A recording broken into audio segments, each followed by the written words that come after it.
even for the whole first half. What you guys find in that second half that led to getting that juice that you needed? We play hard. We're learning how to end quarters and halves. And shoot, if it's not me or Book scoring, somebody else getting the offensive rebound, scoring. Mark Sealing inside, CG making plays, and our supporting cast, keeps us in games. I'm curious for you, and we know you don't lack confidence in getting the shots up, but how do you work? Are you even thinking, okay, I'm 1 for whatever, 3 for whatever? Can you maybe explain that a little bit? Sometimes, but those are shots that I work on every single day, and it's just like a kink in the shoulder. I feel like shooting them, and my threes were short, so I just take them to the next game and learn from it, and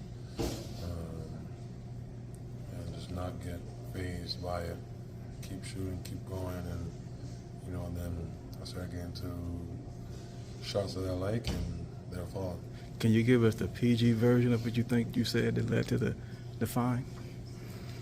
I just told them they suck, and yeah, that's really it. Book said that you two had a conversation about Goody and just his ability to have like a nose for the ball. Have you played with many guys like that before? Tari Eason, but Goody's like half his size and finds a way to get his hands on, gets deflections, gets steals. He's got a motor and an energy that a lot of guys don't have, and that's why he made our team. That's why he gets minutes, and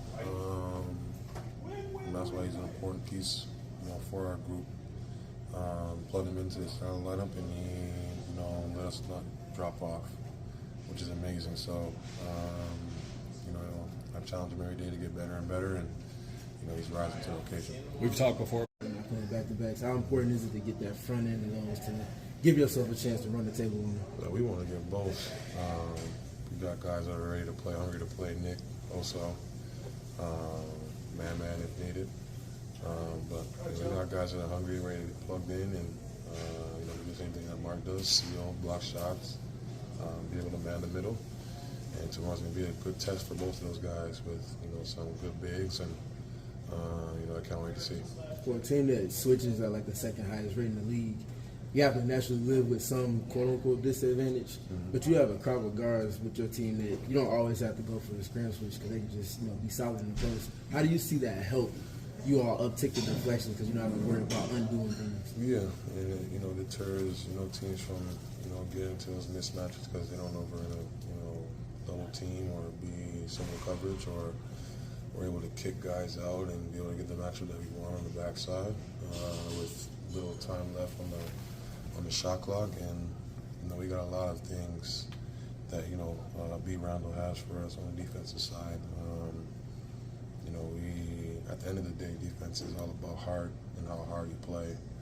And we got a lot of those guys that have heart and play hard and take on the challenge. And if not, they're able to take accountability and allow players like myself and Book and coaches to bark at them to play harder, and they're willing to take the criticism and be able to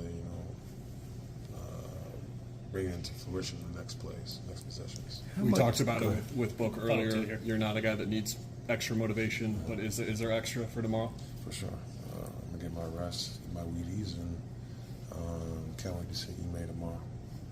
Is that more who are you the most excited to play against as like former teammates, coaches? Is it Ime, or is it a teammate that you're looking forward to squaring up with? Whoever's going to be guarding me at the beginning. I'm intrigued to see who's going to be guarding me at the beginning.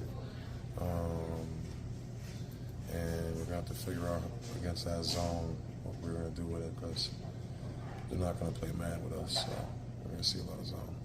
Okay. No, we're good. Jordan said that his goal is basically like every player has a super skill and he wants to bring them out of them, whether it fits with what you guys do or not. Can you sense that with what he's trying to do as a coach? For sure. He knows how to get the guys to play hard. He puts scorers and playmakers in the right spot, and he can turn it on when he needs to, but most of the time he gets his point across, which we all listen. We're all, great bunch of, guys that, love to be coached. probably the only hothead on our team is probably me, and he knows how to coach really well, and has all of our attention, and has a group loving him every day. What has led to this buy-in? Because considering this is a first-year coach, like he's been an assistant, you guys maybe knew who he was from afar, but what has led to the kind of buy-in with what he's trying to give you guys?